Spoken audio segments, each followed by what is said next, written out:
안녕하세요. 은호레터의 은호입니다. 11월 7일 목요일 전달드린 뉴스는 다음과 같습니다. 수요일 미국 주식시장은 도널드 트럼프의 대통령 당선 소식에 큰 폭으로 상승하며 역대 최고치를 기록했습니다.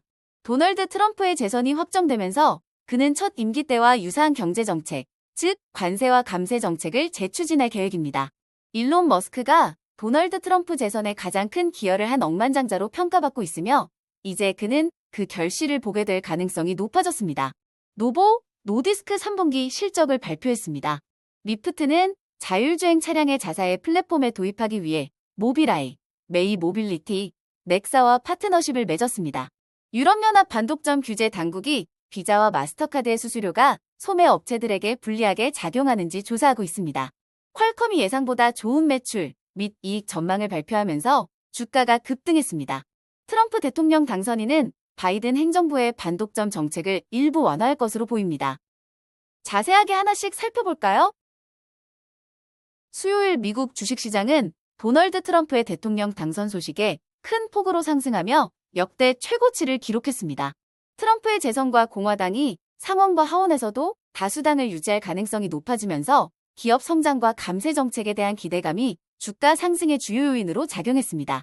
S&P 500 지수는 2.5% 상승하며 역사상 선거 다음 날 기준으로 가장 큰 상승률을 기록했고 다우 지수는 1,500포인트 상승하며 3.6% 상승률을 보였습니다. 나스닥 지수 역시 2.7% 상승하며 기록적인 수치를 보였습니다. 트럼프의 친기업 성향과 규제 완화 기대감에 따라 금융, 중소형주, 에너지, 암호화폐 관련 주식들이 특히 큰 폭으로 올랐습니다. 이날 비트코인은 규제 완화에 대한 기대감으로 사상 최고가인 75,000달러를 돌파했고 달러 지수는 2022년 이후 가장 큰 일일 상승률을 기록했습니다. 동시에 금과 구리는 하락했고 유가는 소폭 하락했습니다.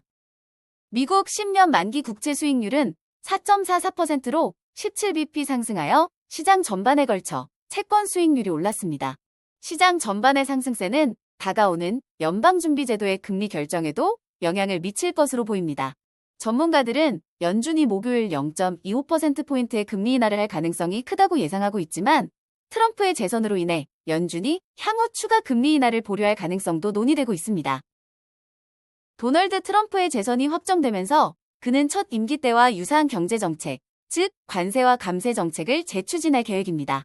하지만 이번에는 중국의 60%, 다른 국가의 10에서 20%의 고율 관세를 도입하고 일부 특정한 감세 정책을 시행할 가능성이 큽니다.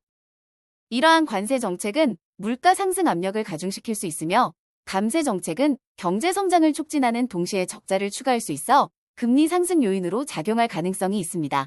트럼프의 관세 계획이 그대로 실행되면 소비자 물가가 일시적으로 0.9% 상승할 것으로 예측되지만 관세 수입과 일부 지출 삭감으로 재정 부담이 일부 상쇄될 수 있습니다. 트럼프는 이번 임기에서 특히 제조업 일자리 회복과 중국 의존도 감소에 중점을 두고 있으며 규제 완화와 미국 내 에너지 산업 활성화를 통해 경제 성장을 꾀하려 하고 있습니다. 또한 트럼프는 세율을 낮추고 특정 소득 항목에 대해 세금 면제를 검토 중입니다.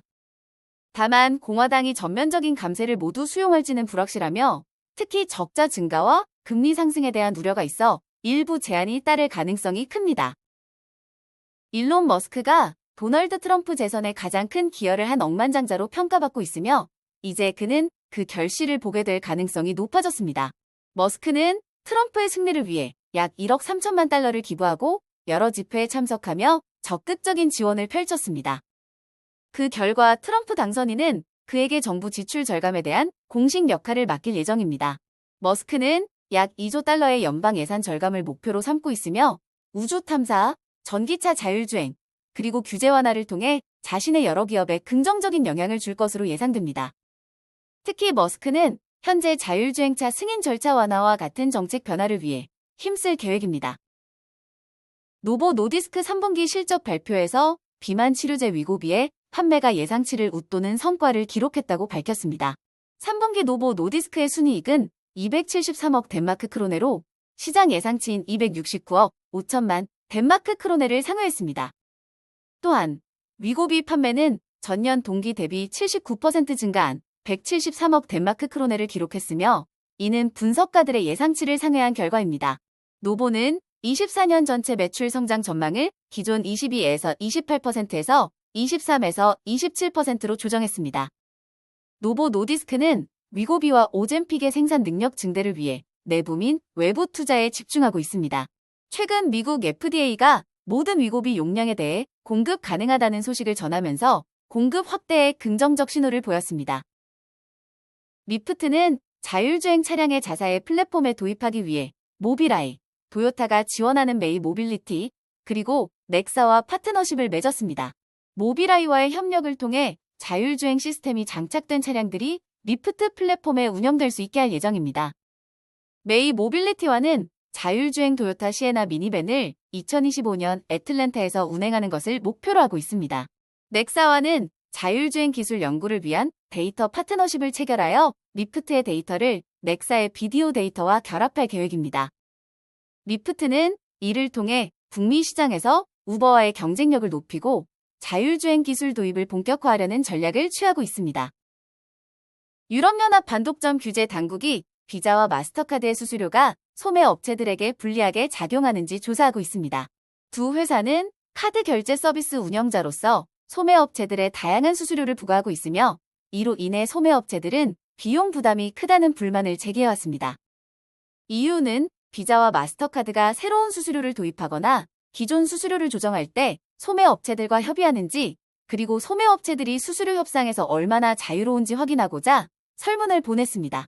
소매업체 협회인 유로카머스에 따르면 최근 수수료 인상으로 인해 소매업체들의 비용 부담이 커졌으며 연간 약 15억 유로의 추가 비용이 발생한다고 밝혔습니다. 퀄컴이 예상보다 좋은 매출 및 이익 전망을 발표하면서 주가가 급등했습니다.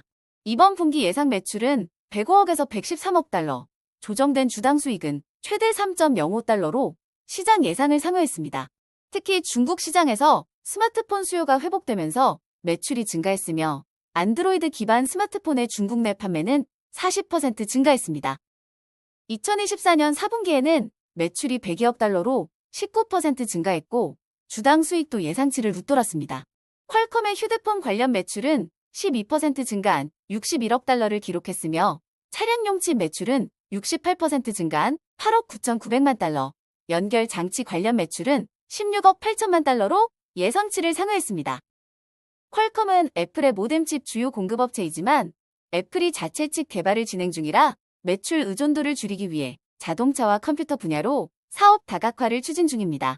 또한 150억 달러 규모의 주식 매입 프로그램을 승인했습니다. 트럼프 대통령 당선인은 바이든 행정부의 반독점 정책을 일부 완화할 것으로 보입니다. 특히 구글의 분할을 추진하는 대신 공정성을 강화하는 방향으로 수정할 가능성이 있습니다. 현재 미 법무부는 구글을 대상으로 2개의 반독점 소송을 진행 중이며 메타와 아마존 역시 FTC의 소송을 받고 있습니다. 이 중 구글의 검색 독점 소송은 트럼프가 정책 방향을 조정할 시간이 있는 2025년까지 결론이 나지 않을 전망입니다. 또한 트럼프 행정부는 바이든 정부의 합병 관련 강경한 정책을 완화하고 합병 문제를 해결하기 위한 조건부 합의를 재도입할 가능성이 있습니다. 특히 2023년 합병 가이드라인과 고용계약 내 비경쟁 조항 금지 정책이 수정될 수 있습니다. 다만 FTC의 리나 칸 의장이 물러나고 공화당 주도 구조가 형성되기 전까지는 큰 변화가 없을 수도 있습니다. 오늘 전달해드릴 뉴스는 여기까지입니다. 들어주셔서 너무 감사드리고 은퇴하는 그날까지 파이팅입니다. 도움이 되셨다면 좋아요와 구독 부탁드립니다.